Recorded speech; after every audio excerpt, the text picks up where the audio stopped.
Welcome friends to another r/malicious compliance video. If you want to rest easy knowing you did something good today, make sure you hit that like and subscribe button down below.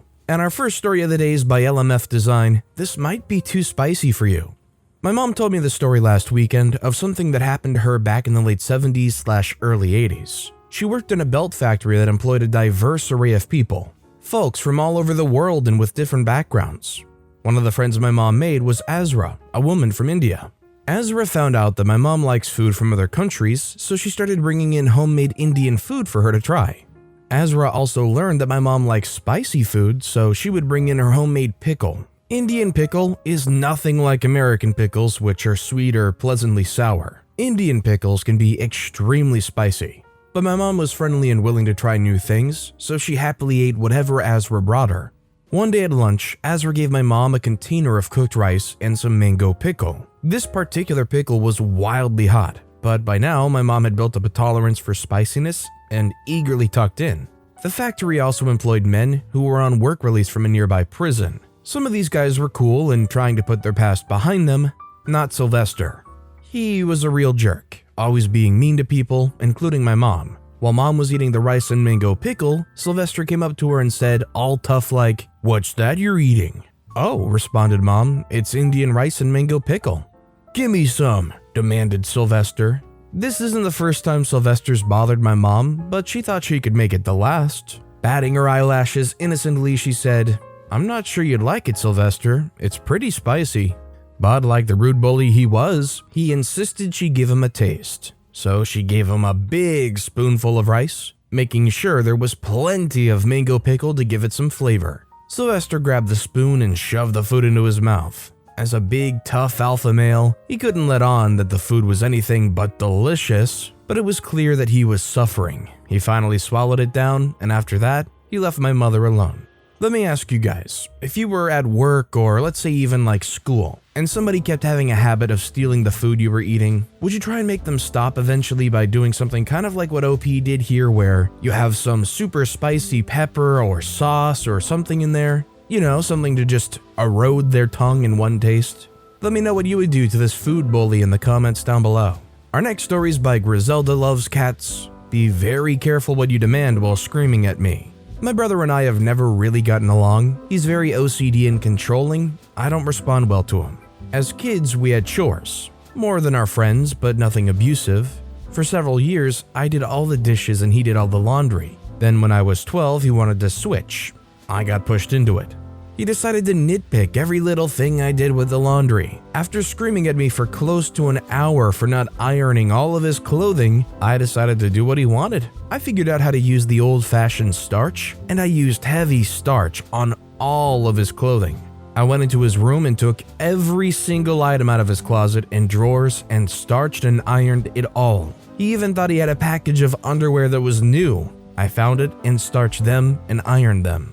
Of course, he blew a gasket, started screaming and throwing things. My parents were very tired of his rages. My father helped me make it so he couldn't use the washer to wash out his clothing. My parents refused to take him to a laundromat to wash his clothes, telling him that he needed to make it up to me and stop being a jerk.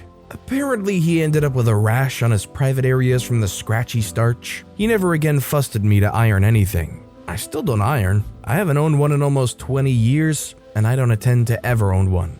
I think while this was a good revenge, it seems like it might have been a little over the top doing it to all their clothing. And I don't know about the parents, but it gets harder for me to believe the truth of the story when the parents flat out refuse to let them wash their clothes or take them to a laundromat to wash them, and instead only allowing them to wear nothing but starchy clothes that would give them a rash.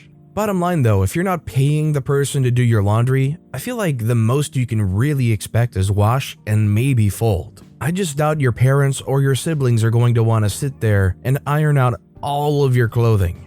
Shoot, I have an iron and I've gone to meetings with suits and stuff, and I still didn't even iron it. I definitely wouldn't be ironing my siblings' clothes. This next story is by Lucario Stormblade. My job or my education? Which one will get me better options?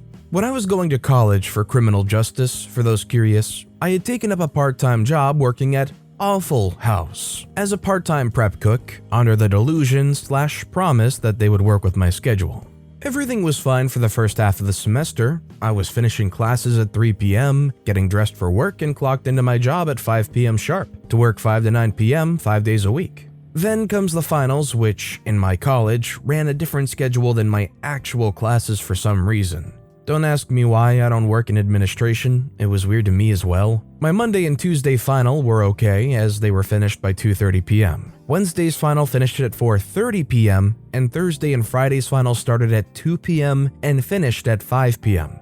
Since college and my job were across town, and I was either walking, taking the bus, or riding a bike, I knew I wasn't making it on time to clock in at my scheduled time for Wednesday, Thursday, or Friday. So as I handed my final schedule to my manager, I had asked for later work times for those 3 days, or let me work that weekend to make up for the time I would be missing.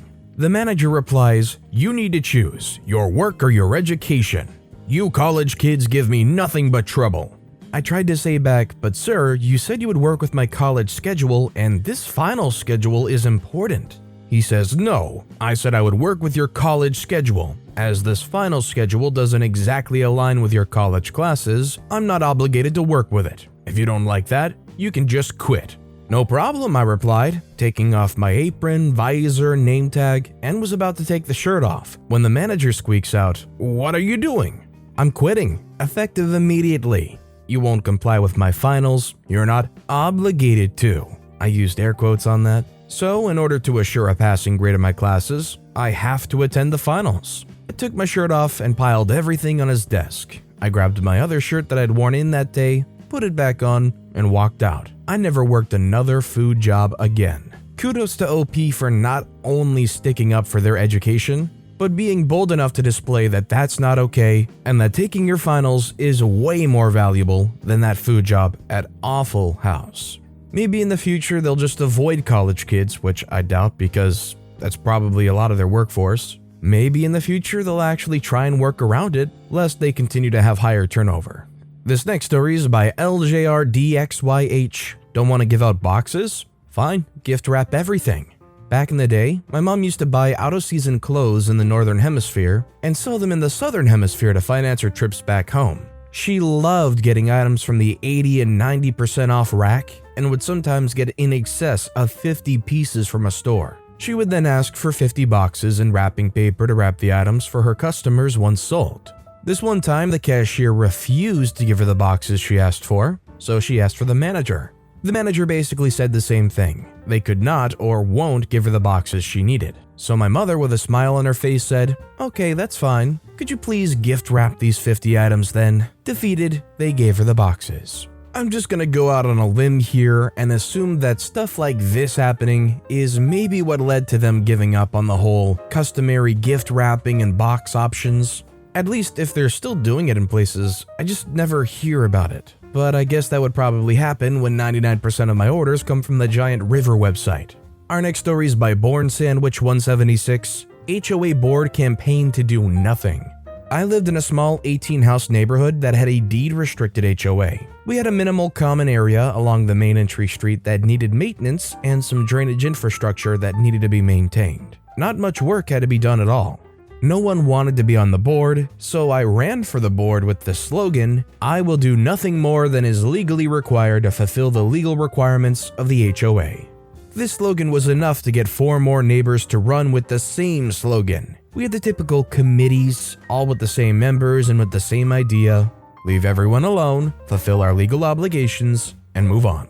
I was walking down the street one day and was accosted by a neighbor who said, "You don't deserve to be president." I replied, "You're right, I don't deserve it."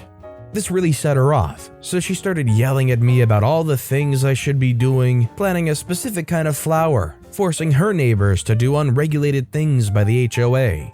So I invited her to run for president. I told her that she could submit a petition calling for a special election, and I could guarantee that everyone on the board would sign it and probably vote for her to take on the job. This, of course, just infuriated her. So she started writing letters to the board complaining about everything. We ignored the letters, which technically was a mistake. Our HOA documents required all letters to receive a response. She continued to send letters that had nothing to do with the HOA, so we crafted a malicious compliance response that read, "Thank you for your letter to the HOA board. After careful consideration, we have decided to ignore it." We then included instructions on how to call for a special election to have us kicked off the board and promised her the support of all board members if she chose to circulate the required petition. She sold her house and moved. Our board continued with the same philosophy for the 12 years I lived there. Nothing more than legally required and leave everyone the heck alone. We would hold a homeowners meeting once a year, which was nothing more than a potluck dinner. We had to invite someone from the compliance company who worked for us to make sure we covered everything required for our annual meeting and reporting, and we would always have an agenda item under new business. Does everyone promise to be a reasonable adult? I've moved to a new 14-house neighborhood with an HOA. I haven't yet decided if I'll run for the board. I've said this before on this channel, but I hate the idea of HOAs. Just the fact that you buy a house somewhere and then somebody tells you, "No, you can't do that. Yes, you can do that. Your house can be only this shade of depression beige. Excuse me, you have too many leaves on your driveway. That's going to be $50 if you don't clean it up by Saturday." So what I'm trying to say is, if I had to live in an HOA, one like OP ran is probably the most ideal thing. This next story is by Useless Skin, HOA Compliance. I hate my HOA. The only reason I live here is because the house was dirt cheap at the end of 2010. For the most part, I haven't had a lot of complaints, but during the lockdown, I decided I wanted to give my yard some much needed TLC. It started with putting a gazebo in my backyard. I secured all the permissions I was told I needed and completed the work. Not 2 weeks after completion, I received a letter stating it was out of compliance. After weeks of arguing, I had to literally pick up my 3,000-pound redwood gazebo and move it 3 more feet from the wall. Now I get letters complaining about the vegetation in my front yard. I get it, it's been neglected for a while. I'm doing my best to comply, but the trash guy only comes once a week, so I can't throw away much yard waste at a time. Cue more angry letters and enter the malicious compliance. I decided that I'm just going to remove my tree and replace it. I also want to remove 5 plants. One of them's clearly dead by now. Their paperwork specifically says that I have to submit 1 item per design change request. So I submitted 7 different requests, 1 for each plant, 1 for tree removal, 1 for tree installation. Now they're sending me generic copy-paste replies saying I can change the yard. None of them specify what design change was approved. I just keep replying to all of them asking for clarification.